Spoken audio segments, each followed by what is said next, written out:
నా పేరు శ్రీరామ్ శర్మ.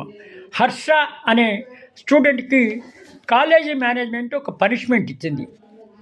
అసలు ఆ స్టూడెంట్ చేసిన తప్పేంటంటే తోటి గర్ల్ స్టూడెంట్ని అతను ఏడిపించాడు, అసభ్యకరంగా ప్రవర్తించాడు అలహాబాద్లో. అయితే ఈ విధంగా అసభ్యకరంగా ప్రవర్తించినందుకు ఆ కాలేజీ ప్రిన్సిపల్ అతని మెడలో ఒక దండ వేసి, నేను తప్పు చేశాను, ఇకపై నేను తప్పు చేయను అని చెప్పేసి ఒక బోర్డు కూడా పెట్టి కాలేజీ గేట్ దగ్గర నిలబడాలి 30 రోజులు. అది పనిష్మెంటు.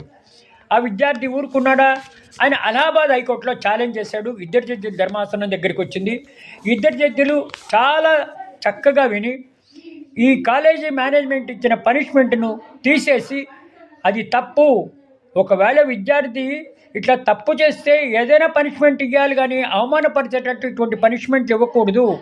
ఆ పిల్లాడు మంచివాడు కాబట్టి హైకోర్టులో రిట్ చేశాడు, లేకపోతే ఏదైనా అఘాయిత్యం చేసుకుని సూసైడ్ చేసుకుంటే ఎవరు దీనికి బాధ్యులు అని చెప్పేసి కాలేజీ ఇచ్చిన ఈ శిక్షను రద్దు చేస్తూ వార్నింగ్ కూడా ఇచ్చింది హైకోర్టు.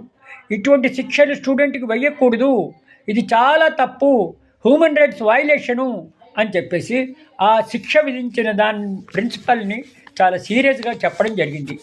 చెప్పి ఈ శిక్షను రద్దు చేస్తూ ఇకపై ఇటువంటి శిక్షలు వేయకండి, ఏదైనా సరే స్టూడెంట్ తప్పు చేస్తే వార్నింగ్ ఇవ్వాలి, లేకపోతే ఇంకేదైనా చెట్లకి నీళ్ళు పోయాలో లేకపోతే ఇంకేదైనా చేయమనాలి, కానీ ఇట్లా ఇన్సల్ట్గా బిహేవ్ చేసేటట్టుగా ఒక బోర్డు కట్టుకుని కాలేజీ ముందు నిలబడి నేను తప్పు చేశాను, ఇంకోసారి చేయను అని, అది కూడా 1 రోజు కాదు 2 రోజులు కాదు 30 రోజులు అలా నిలబడాలి అంటే ఇది చాలా అంటే చాలా హ్యూమన్ రైట్స్ వైలేషను అని చెప్పేసి ఆ ఇచ్చిన శిక్షను రద్దు చేస్తూ తీర్పు ఇవ్వడం జరిగింది.